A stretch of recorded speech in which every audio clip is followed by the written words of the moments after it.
Good afternoon. দেখো আজকে আমরা শুরু করছি 5 এক্সারসাইজের অতি সংক্ষিপ্ত উত্তরগুলো। তো আমি কয়েকটা অঙ্ক তোমাকে বলে দিচ্ছি, বাকিগুলো তুমি নিজে করতে পারবে আশা করছি। দেখো প্রথম থেকেই আমি শুরু করলাম।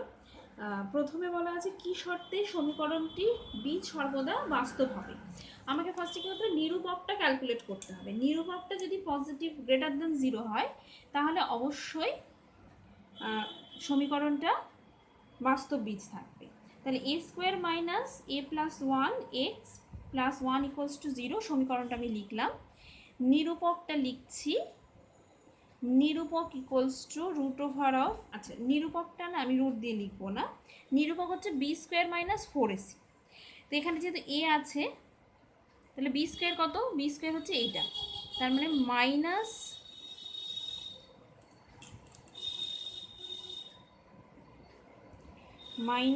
এ প্লাস 1 তার হোল স্কোয়ার, এটা আমাদের B with minus 4ac, 4 into A into 1, তাই তো। C is equal to 1, A is equal to A. এবার এটা ক্যালকুলেট করে দেখবো এটা কত আসছে। এখানে হোল স্কোয়ার করলে আসছে A square plus 2a plus 1 minus 4a, অর্থাৎ এ স্কোয়ার মাইনাস 4a প্লাস 1,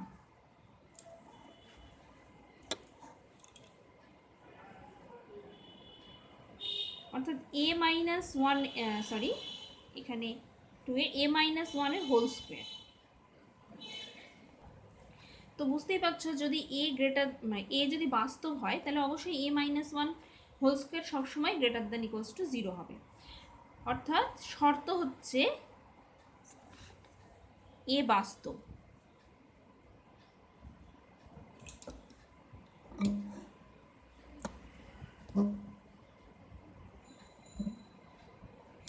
এ বাস্তব হওয়াটাই এখানে শর্ত, আর কোনো শর্ত কিন্তু এখানে নেই।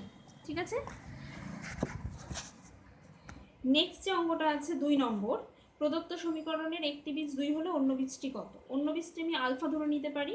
আমরা জানি alpha plus beta is equal to minus B by A, যে শর্ত আমরা পড়েছি যে alpha plus beta is equal to minus B by A, এই শর্তটা অ্যাপ্লাই করলে 2-এর অঙ্কটা হয়ে যাবে। 3 নম্বরেও দেখো এম এর মান নির্ণয় করতে বলেছে, দুটি বীজের গুণফল 5, দুটি বীজের গুণফল 5, তাহলে alpha beta is equal to C by A, এই শর্ত অ্যাপ্লাই করলে হয়ে যাবে। নেক্সট বলা আছে 4 নম্বরের সমীকরণের একটি বীজ অন্যটির দ্বিগুণ হলে কে এর মান কত। একটি বীজ অন্যটির দ্বিগুণ বলা হয়েছে, অর্থাৎ একটা হচ্ছে আলফা আর একটা 2 আলফা, এই হলো দুটো বীজ, একটা বীজ অন্যটা দ্বিগুণ, একটা আলফা একটা 2 আলফা। তো আমরা কি জানি alpha into beta is equal to C by A, এখানে বিটা ইজ ইকাল টু কি আসছে 2 আলফা, অর্থাৎ alpha into 2 alpha is equal to C by A. এবার এই সমীকরণে সি ইজ ইকাল টু কত, K, C is equal to K আর A is equal to 2, তাহলে কে বাই 2, সেই শর্তটা অ্যাপ্লাই করলেই কে এর মান বেরিয়ে আসবে। আরেকটা জিনিস এখান থেকে করতে হবে, সেটা হচ্ছে alpha plus 2 alpha is equal to minus B by A, minus B by A, এখান থেকে আমরা আলফার মানটা পেয়ে যাব। এবার এই আলফার মানটা এখানে সাবস্টিটিউট করে দিলে সি বাই এ আমরা জানি, সেখান থেকে কে এর মানটা পেয়ে যাবো। এটা জাস্ট হিন্টস, কিন্তু এগুলো আমি কিন্তু পুরো ক্যালকুলেশন করে দিচ্ছি না, কীভাবে করতে পারবে সেটা জাস্ট বলে দিচ্ছি। নেক্সট 5-এরটা বলেছে কি শর্তে প্রদত্ত সমীকরণের বীজ দুটি পরস্পরের সমান এবং বিপরীত চিহ্নযুক্ত হবে।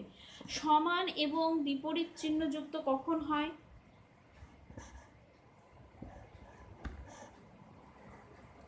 বলেছে বীজদ্বয় পরস্পর সমান এবং বিপরীত চিহ্নযুক্ত হবে m ইকুয়ালস টু 0 হলে। m ইকুয়ালস টু যদি 0 হয়, m ইকুয়ালস টু যদি 0 হয় তাহলে সমীকরণটা হয়ে যাবে L x square equals to minus N. ঠিক আছে, এবং সেক্ষেত্রে আমরা পাবো x square is equal to minus N by L, এবং x equals to plus minus root over of minus N by L. এবার দেখো এই যে রুটের মানটা সেটা সেম, সেটা পজিটিভ হতে পারে, নেগেটিভ অর্থাৎ কাল্পনিক হতে পারে, বাস্তব হতে পারে, যা খুশি হতে পারে, কিন্তু তার আগে একটা প্লাস মাইনাস দেওয়া আছে, অর্থাৎ একটা হবে প্লাস আর একটা হবে মাইনাস, এই রুটের ভ্যালু যাই হোক না কেন। তাহলে এটা হচ্ছে প্রথমটা শর্ত, অর্থাৎ 1 নম্বরের শর্ত m = 0। নেক্সট যে 2 নম্বরে বলা হয়েছে যে পরস্পরের অনন্যক হবে। পরস্পরের অনন্যক মানে বিটা ইজ ইকুয়াল টু 1/α, একটা আলফা আর একটা 1/α। তাহলে আমরা জানি alpha beta is equal to -c/a, তাহলে এখানে -c/a তো নেই, মানে -n/l হচ্ছে। এবার বিটার জায়গায় আমি 1/α বসাতে পারি, alpha into 1/α is equal to -n/l, অর্থাৎ n ইকুয়ালস টু l হয়ে যাবে, n is equal to l। এটা হলো সেকেন্ড শর্ত, সেকেন্ড নম্বরটা। 5টা মোটামুটি করে দিলাম, একটু গুছিয়ে লিখো। নেক্সট 6 নম্বর বলেছে প্রদত্ত সমীকরণের বীজ দুটির অনুপাত 1:2 হলে পি এবং কিউ এর সম্বন্ধ নির্ণয় করো। আবার এই অঙ্কটার মতো, 4-এর অঙ্কটার মতো করবে, একটা আলফা একটা 2α, তারপরে আলফা প্লাস 2α এখান থেকে একটা পাবে পি কিউ এর মধ্যে সম্পর্ক, আর এখান থেকে আলফা ইন্টু বিটা করলে আরেকটা সম্পর্ক পাবে। এবার আলফা বিটা অর্থাৎ আলফাটাকে কি করতে হবে, এলিমিনেট করে দিতে হবে। আলফাটাকে এলিমিনেট করলে পেয়ে যাবে। অর্থাৎ 6টা আমি করে দিচ্ছি।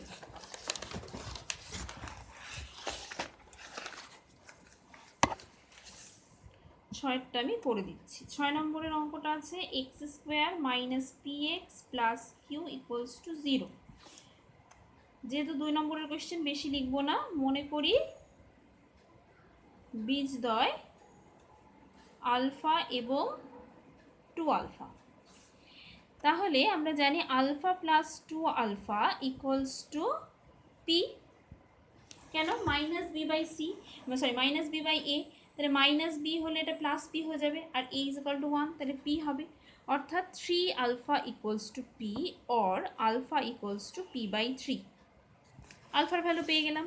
নেক্সট আমরা জানি আলফা ইন্টু 2α = q/c, অর্থাৎ 1। তার মানে 2α² = q। এবার আলফার ভ্যালুটা এখানে সাবস্টিটিউট করে দাও, আলফাটা এলিমিনেট করতে হবে। 2 × p/3 = q or 2p² = 9q। এটাই আমাদের পি এবং কিউ এর মধ্যে সম্পর্ক। নেক্সট 7 নম্বর বলেছে প্রদত্ত সমীকরণ একটি বীজ আলফা হলে দেখাও যে এই সমীকরণটির একটি বীজ k × আলফা হবে। কীভাবে দেখাবে 7 নম্বরেরটা? একটা সমীকরণ একটা বীজ বলে দেওয়া আছে আলফা, ax² + bx + c = 0। ঠিক আছে, এই সমীকরণের একটা বীজ বলে দিয়েছে আলফা, অর্থাৎ আমরা বলতে পারি a² + bα + c = 0।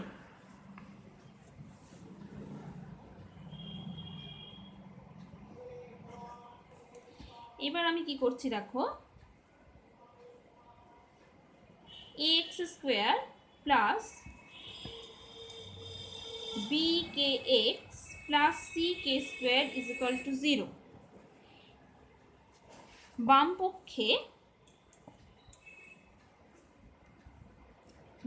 পক্ষে x = আলফা বসিয়ে পাই।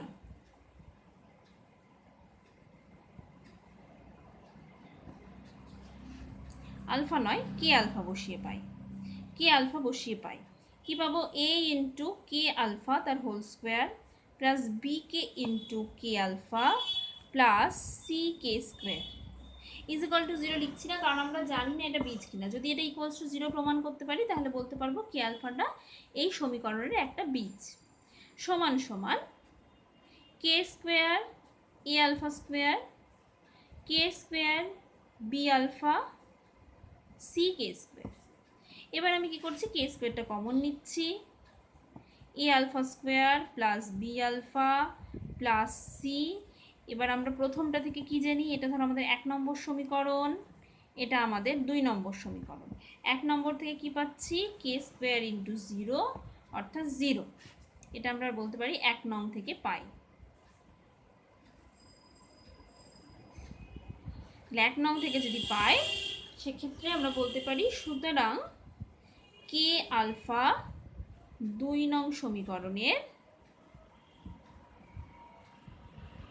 একটি বীজ। ঠিক আছে, আচ্ছা নেক্সট 8 নম্বর বলেছে বাস্তব সহগ বিশিষ্ট এমন একটি দ্বিঘাত সমীকরণ নির্ণয় করো যার একটি বীজ 2 - 3i। এবার আমরা জানি বাস্তব সহগ বিশিষ্ট যদি একটা সমীকরণ হয় দ্বিঘাত সমীকরণ, তার একটা বীজ যদি কাল্পনিক হয় আর একটা বীজ হয় অনুবন্ধী কাল্পনিক, তাহলে একটা বীজ যদি 2 - 3i হয়, নেক্সট বীজটা হবে 2 + 3i। আবার তাহলে সেখান থেকে আমরা সমীকরণটা ক্যালকুলেট করতে পারবো, আলফা প্লাস বিটা এবং আলফা বিটা এই দুটো ক্যালকুলেট করবে এবং সেখান থেকে সমীকরণটা নির্ণয় করবে। নেক্সট অঙ্ক, মূলদ সহগ বিশিষ্ট এমন একটি দ্বিঘাত সমীকরণ নির্ণয় করো যার একটি বীজ 4 + √7। এটাও ঠিক একই রকমভাবে অনুবন্ধী করণী হবে, নেক্সট আরেকটা রুট, সেখান থেকে সমীকরণটা ক্যালকুলেট করবে। যদি x × x - 3 = 4 সমীকরণের দুটো বীজ আলফা এবং বিটা হয়, তাহলে alpha square plus beta square কত? এখানে দেখো সমীকরণটা একটা বীজ আলফা একটা বীজ বিটা বলে দিয়েছে, তাহলে আলফা প্লাস বিটাটা ক্যালকুলেট করতে পারি, আলফা ইন্টু বিটা ক্যালকুলেট করতে পারি এবং এই সমীকরণটা থেকে। তো সেখান থেকে alpha square plus beta square মানে alpha plus beta whole square -2 alpha beta. তো সেই সূত্র দিয়ে এটা ক্যালকুলেট করা যাবে।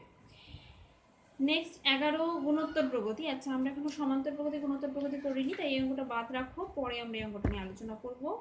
12টা বলছে আলফা এবং বিটা যদি x² - একটা সমীকরণ দেওয়া আছে, সমীকরণের বীজ হয়, তবে প্রমাণ করো alpha square plus beta square = k²। দেখো 12 অঙ্কটা আমি করে দিচ্ছি।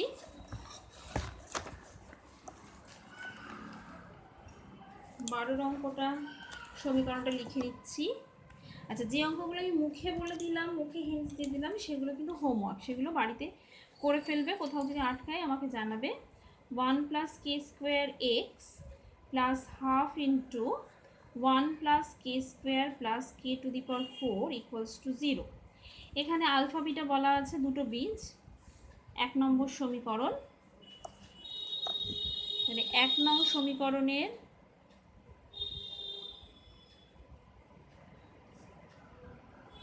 দুটি বীজ আলফা এবং বিটা, সুতরাং alpha plus beta = minus of minus করলে 1 প্লাস হয়ে যাবে, তাহলে 1 + k², আর alpha into beta = ½ * 1 + k² + k⁴। এবার বলা হচ্ছে alpha square plus beta square, তাহলে আলফা স্কোয়ার, সুতরাং alpha square plus beta square = alpha plus beta তার whole square -2 alpha beta. This is the formula. তাহলে alpha plus beta whole square মানে 1 + k² তার whole square -2 * ½ * 1 + k² + k⁴। Calculate করে নাও, তাহলে 1 + 2k² + k⁴ -1 - k² - k⁴। দুটো কেটে গেল, 1টা কেটে গেল, এটা k² মাইনাস এটা 2k², প্রুফড। ঠিক আছে। আচ্ছা নেক্সট 13 নম্বর অঙ্ক, সমীকরণের দুটি বীজের অন্তর 2 হলে m এর মান কত? অন্তর মানে আলফা মাইনাস বিটা = 2 দেওয়া আছে, সেখান থেকে আমরা দুটো বীজ ধরে নেব, একটা আলফা একটা বিটা, তাহলে আলফা মাইনাস বিটা দেওয়া আছে। এবার আলফা প্লাস বিটাটা এই সমীকরণ থেকে ক্যালকুলেট করবে, করে আলফা এবং বিটার ভ্যালু বার করে m এর মানটা নির্ণয় করবে। আচ্ছা তার একটা হোমওয়ার্ক। 14 নম্বর বলে দিয়েছে একটা দ্বিঘাত সমীকরণের দুটি বীজ আলফা এবং বিটা হলে দেখাও যে x - alpha × x - beta + c = 0 সমীকরণের দুটি বীজ হবে a এবং b। এটা কি করে দেখাবে? 14 নম্বর অঙ্ক, x - a x - b = c। এই সমীকরণের দুটো বীজ বলে দিয়েছে আলফা এবং বিটা। আচ্ছা এটাকে আমি কি করছি, এক্সপান্ড করছি, x² - a + b x + ab - c = 0। এটা আমাদের সমীকরণ 1 নম্বর। এই 1 নম্বর সমীকরণের দুটি বীজ আলফা বিটা, সমীকরণের দুটি বীজ আলফা এবং বিটা, সুতরাং alpha plus beta = a plus b, আর alpha beta = ab minus c। এবার দেখো এখান থেকে আমরা লিখতে পারি ab = alpha beta minus c, a b is equal to alpha beta minus c. সুতরাং যে সমীকরণের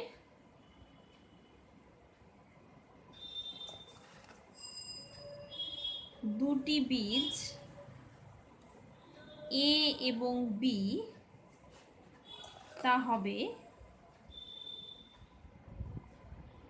কি হবে, x square minus A plus b x plus a b equals to 0।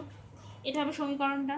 এবার এ বির পরিবর্তে আমরা কি বসাতে পারি, আলফা প্লাস বিটা, আর এ বির পরিবর্তে কি বসাতে পারি, alpha beta minus c is equal to 0। তাহলে কি চলে এলো দেখো, x square minus alpha plus beta x plus alpha beta is equal to c, or x minus alpha into x minus beta plus alpha beta is equal to c. This is the equation. Sorry, এটা plus alpha beta হচ্ছে না, এটা তো plus, এটা is equal to C. সুতরাং এই সমীকরণটা দুটো বীজ কি হবে, এ এবং বি। আচ্ছা নেক্সট 15 নম্বর, পি এবং কিউ বাস্তব, p square x square plus p x plus q is equal to 0 সমীকরণের একটি বীজ 2 প্লাস আই রুট 3 হলে পি কিউ এর মান নির্ণয় করো। একটা বীজ যদি 2 প্লাস আই রুট 3 হয়, অবশ্যই আর একটা বীজ হবে 2 মাইনাস আই রুট 3। তার কারণ বলেই দেওয়া আছে যে সহগগুলো পি এবং কিউ এরা সবাই বাস্তব। তাহলে একটা বীজ 2 প্লাস আই রুট 3 হলে আরেকটা বীজ 2 মাইনাস আই রুট 3।